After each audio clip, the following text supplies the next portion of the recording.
Peace is one of the most valuable things a person can have. And strangely, it is also one of the first things people give away.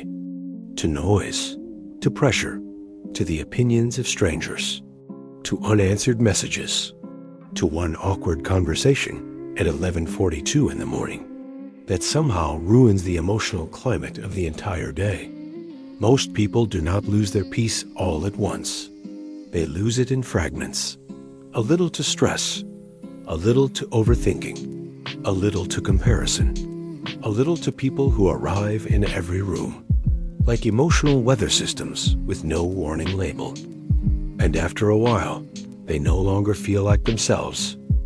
They feel crowded, restless, reactive, drained.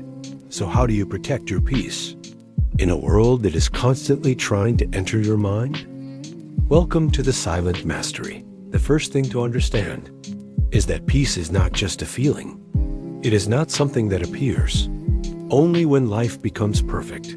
It is not the reward you get after every problem has been solved. Peace is a way of being, a way of choosing, a way of not allowing every outer disturbance to become an inner collapse. And that matters because life will always bring noise. There will always be demands, always be delays, always be difficult people, unexpected moods, bad timing, strange energy, and small daily irritations that seem far too eager to test your nervous system. You cannot remove all of that, but you can stop making it all a permanent resident in your mind. That is where peace begins. Most people think peace is fragile, but peace is not fragile. Unprotected peace is fragile. There is a difference. A peaceful person is not someone who never encounters chaos. A peaceful person is someone who has learned not to invite chaos, to sit down, unpack, and explain itself in detail. This is the first secret. Not everything deserves access to you. Not every opinion deserves space in your head. Not every interruption deserves your emotion. Not every problem deserves your panic. And not every person deserves full access to your inner world simply because they showed up with a strong tone of voice and an urgent expression. Peace requires boundaries. Not dramatic boundaries, not cold ones, clear ones. Because where there are no boundaries, everything enters. Stress enters, noise enters, pressure enters. Other people's moods enter, and then one day you wake up, feeling mentally exhausted, without quite knowing when your inner home stopped belonging to you. Protecting your peace begins with noticing what gets in, what disturbs you most, what kind of people leave you feeling off balance, what kind of environments tighten your body, what conversations stay in your mind far longer than they should. These questions matter. Because peace is not only spiritual, it is practical. It is built in the daily decisions about what you allow, what you repeat, what you tolerate, and what you keep returning to, even though it keeps stealing from you. Some people say they want peace, but they keep feeding chaos. They stay in every draining conversation. They scroll through things that make them anxious. They compare themselves until their mind becomes noisy. They answer too quickly. They explain too much. They stay too available. They keep handing their attention to anything that asks loudly enough. And attention is expensive. Where your attention goes, your peace often follows. So if you want to protect your peace, you must begin protecting your attention. This means less emotional overconsumption, less mental clutter, less endless checking, scanning, comparing, reacting, rehearsing, replaying. You do not have to attend every inner meeting your mind schedules. You do not have to show up every time anxiety bangs on the door with charts, forecasts, and dramatic assumptions. Sometimes peace is simply the decision not to participate. This is hard for many people because they confuse involvement with responsibility. They believe that if they think about something enough, worry about it enough, monitor it enough. They are somehow controlling it. But often they are not controlling it, they are feeding it. Peace asks for a different kind of intelligence. The intelligence to say, this may be real, but it does not need all of me right now.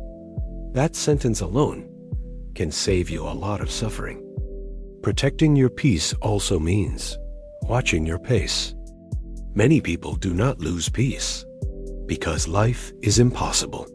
They lose peace because their whole internal rhythm has become distorted. Everything feels urgent. Everything feels late. Everything feels like it must be handled immediately. And if one thing goes wrong, the body reacts as if civilization itself has become unstable. This is what happens when you live too long in constant mental acceleration. You forget that peace has a pace, a slower one, a grounded one, a pace where breathing is possible, where choice is possible, where reaction does not outrun wisdom. If everyone around you is rushing, protecting your peace may simply mean refusing to borrow their tempo. Let them hurry. Let them overreact. Let them make everything sound like an emergency if they want to. You do not have to become the background music of their panic. You are allowed to stay steady. And this brings us to one of the most important truths of all. Peace is not passivity. A peaceful person is not weak. A peaceful person is not numb. A peaceful person is not pretending everything is fine. Peace is power under control. It is the strength to remain clear when others become chaotic. It is the discipline to not let every irritation become identity. It is the refusal to let the outside world continuously dictate the weather inside you. That kind of peace takes maturity, because the immature mind loves reaction. It loves the quick reply, the emotional defense, the mental spiral, the dramatic interpretation, the story that grows larger every time it is retold in the dark. But the peaceful mind grows quieter, not because it feels less, but because it does not obey every feeling. That is a huge difference. You can feel hurt without making your whole day about it. You can feel anger without letting it become your language. You can feel disappointment without building a house inside it. You can feel pressure without becoming pressure. This is how peace survives real life, not by avoiding emotion, by not surrendering your identity to it. Protecting your peace also means accepting that some people will not understand your boundaries. They may call you distant. When you are simply becoming clear, they may call you different. When you are simply becoming less available for nonsense, they may feel uncomfortable because your peace no longer cooperates with the version of you that used to over-explain, overgive, or emotionally overextend. That is all right. Peace does not require universal approval. In fact, if your peace depends on everyone liking your boundaries, then your peace is still in the hands of others. Real peace sometimes disappoints people, not cruelly, not dramatically, just quietly, just by no longer being infinitely accessible to every mood, every request, every emotional spill, every unnecessary disturbance. This is where many people struggle. They think protecting their peace means becoming selfish, but protecting your peace is often what allows you to become more loving, not less. Because a drained person is rarely generous in a healthy way. An overstimulated person is rarely patient. An internally crowded person is rarely fully present. Peace makes better presence possible.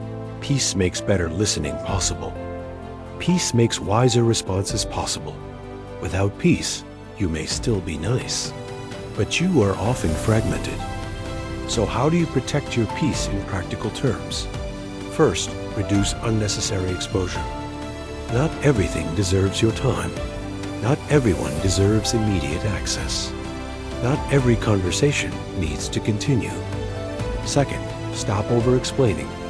Peace often grows when words become fewer and clearer. Third, create recovery after stimulation. Silence, walking, music, breathing, stillness. A few minutes with no demands. Do not wait until you are mentally smoking at the edges. Reset sooner. Fourth, observe what repeatedly disturbs you. Patterns are trying to teach you something. And finally, build an inner standard. A quiet standard that says, I do not let every mood enter me. I do not let every opinion define me. I do not let every inconvenience rearrange my nervous system. I return to myself. That last part is everything. Because peace is not something you find once and then keep forever without effort. Peace is a return, again and again. A return to your breath, a return to your pace, a return to your center, a return to the part of you that does not need to react to everything in order to exist. That part of you is always there, beneath the noise, beneath the pressure, beneath the habits of overthinking and overabsorbing. And every time you choose clarity over chaos, distance over entanglement, stillness over reaction, you strengthen it. That is how peace becomes durable, not by accident, by practice. So protect it. Protect your peace as if it matters, because it does. Protect it from noise that never nourishes you. Protect it from urgency that was never yours.